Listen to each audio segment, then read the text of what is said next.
Hey guys, it's Marcus with the Horror Junkies of Utah coming at you today with our audio podcast of The Walking Dead. We are on Season 6, Episode 2, and what an episode it was. We have a lot to talk about on this one. Let's start off with how the episode opens up. We end up seeing Carl's girlfriend and kind of where she came from. I don't know if you want to call it his girlfriend yet, and the episode's named JSS, and we end up seeing some of the stuff she goes through with her parents being killed and her surviving on her own, eating a turtle. I mean, this girl's a real survivalist, if you ask me. But so we kind of see where she gets her character from and her development and how she came into the picture of being in Alexandria. And it was really interesting. I thought the episode when it opened up was going to be strictly about her, but it wasn't. But it gives us a general feel. And we'll come back to this JSS concept that she was writing on like the window of a car. She puts like skeleton bones out of this turtle in the JSS.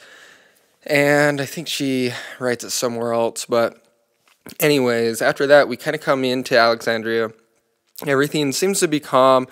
We don't know what's going on. This is kind of happening while that plan with Rick and his group was happening. But so we got a few of the soul of Rick's group left back at Alexandria, but most of our warriors are out talking about this plan on this huge herd of zombies. And that's when Alexandria is being attacked, and they're being attacked by this strange group of almost carnal, not cannibalistic, but savage, crazy people. I mean, they got these W's on their forehead. I think that stands for wolves. We've seen that painted kind of everywhere in last season, and now we're actually seeing these people. And they're coming into the community, and that's where we kind of see this division between those who have been protected and shielded from the outside world in these safe walls, and those who have lived out there. And, you know, we got Carl's in there, we got Carol, she's still back there, and we got Morgan, he's there. And the interesting thing is these three, you know, they've had to survive on their own out there, but the people of Alexandria themselves have not had to do that much.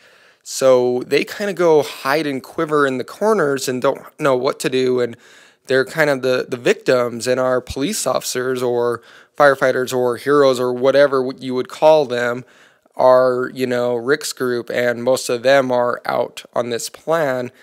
And that's where Carol steps up. And since she was introduced into the community, she's really been just kind of like this home baker. I think actually in the beginning of this episode she's making like a casserole or something.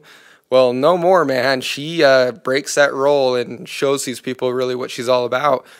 And I dare say we could change the name of this episode from JSS to Carol's episode, because she just comes back and she's smart. She's stealthy. She goes around and she starts taking these guys out. She's protecting the community. That's really what she's doing. And she actually ends up killing one of them and getting in their outfits. I thought it was really clever. She puts the W on her forehead and covers her face with the bandana, and then kind of sneaks around and starts killing more of these guys, rescuing people and just being real and getting everything done.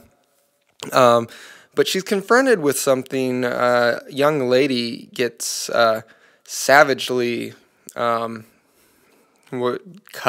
in the stomach area, and I believe Carol, she knows like, oh, there's nothing I can do for this lady right now. She's suffering, she's dying, so she puts her out of her misery. But I think that really affects Carol, because a woman having to put another woman down and seeing the man abusing her, and we know Carol's character came from an abusive past as well, and I think she really felt not only empathy and sympathy for this girl, but just overall I think she kind of felt at a loss in that situation, but she did what she needs to do, and that's what Carol does. She's just a badass, and she completed it and stepped up, so that was really cool. And now, you know, our doctor being taken out, we got I believe the girl is named Denise, if I'm not right. Let me know if I'm not right on that, but I think it's Denise, and she comes from like a mental health side background, wanted to be a surgeon, but got too nervous to do it. And she lets them know this, and now she's the new doctor, and she's confronted with a patient, and her and Eugene, and I believe we got, who else was in there? I think Rosarita was in there, and Tara was in there, and they're trying to help this other woman that's been savagely injured.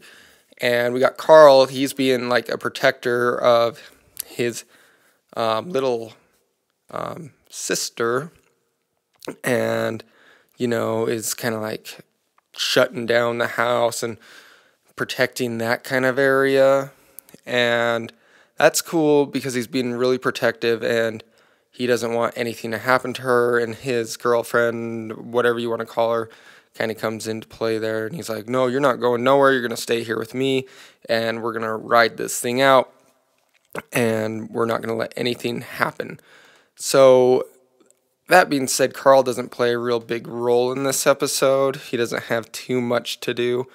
It's mostly, honestly, Carol, and I would say Morgan plays kind of a role too. He's out there as well protecting this community, but he comes from like a different background. He doesn't want to ever kill anyone. He always gives them the opportunity, like, please leave, get out of here. And he's confronted with that a couple times until he finally is fully forced to kill one of the guys that confronted him in our last season. And I think Morgan's he's sitting here and he's fighting these people. He lets a group of them go away and gets them out of there. And then he ties one of them up and captures this guy. And, Carol comes, boom, bullet to the head. Like, screw that shit. We don't take prisoners. And Father Gabriel is there when that happens, and he's kind of surprised, and it's funny. She gives Morgan a gun and Gabriel a gun, and then she splits, and Morgan's like, here, take both these. I don't like guns, and, But when he has to confront this other character earlier in the last season, when he was confronted with this character, he let him go, and now he kind of sees, oh, this guy came back and he's trying to kill me again. And this time he just has no mercy. He's like, stick to the head, whatever you want to call his whacking stick, broom, mop handle, whatever. But he takes the guy down. And I think Morgan's slowly going to realize, I can't always let all these people go because they might come back to get me. Who knows? But I mean, so those characters had a bigger role in this episode too. But like I said, I think this was mainly Carol's episode. And it's interesting because Deanna, she's outside of the walls, and where that huge horn came from in the first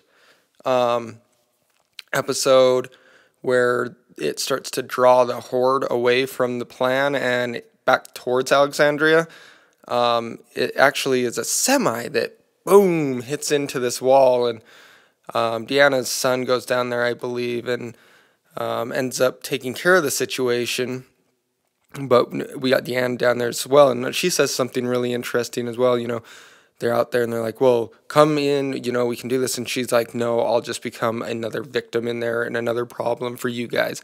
So she knows where she stands. She knows that she's not this fighter or survivor as of yet. And Aaron is also in the episode. He's inside, and he notices his backpack that he lost, and he sees all these pictures that he's of the community, and that's gets him, I think, because he's like, did I cause this? Did I let all this information get out there? Like, what is this? So, that was an interesting little bit they threw in there too. And let's come back to that JSS real quick.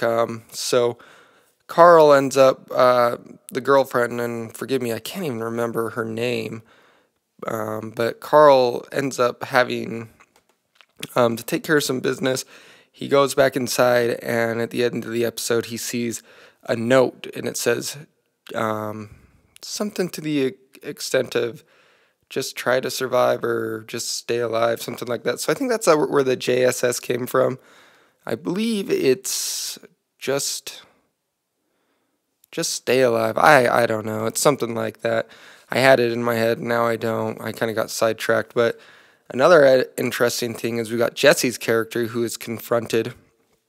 And at the very end of the episode, she just takes this guy out and just boom, just goes old school on this guy. And actually, it's a girl. Forgive me. It's a girl, and just wipes her out. It's like a bloodbath. But the interesting thing about Jessie, she's played by this Alexandra Beckenridge, and she actually plays the young maid in American Horror Story, the first Murder House from American Horror Story, our first whole season of that. And that's cool. And I got to give a shout out to Tracy. She actually told me, hey, that maid that you have a thing for from American Horror Story, that's actually Jessie. And I'm like, oh, wow. And I'm looking, and it really is her. So that was really cool. But overall, I mean, we had a lot of development in this episode, and a lot of fun stuff happened. And I really enjoyed the flow and the carnage, and just seeing the difference between the people, the survivors versus the victims versus the savage people. And it really just gives us a great look and aspect at everybody. So I really enjoyed it. Let me know what you guys thought of this episode, and where you think it's going to go next. And let's keep this Walking Dead thing going. I'm Marcus for Junkies of Utah. Be sure to like this video, share it with your friends, get over to our Facebook page, give us a like there. And then we're also on Instagram. We're always posting cool stuff on there under Horror Junkies, so just look us up there. Everything's under Horror Junkies of Utah, so you can find us pretty easily.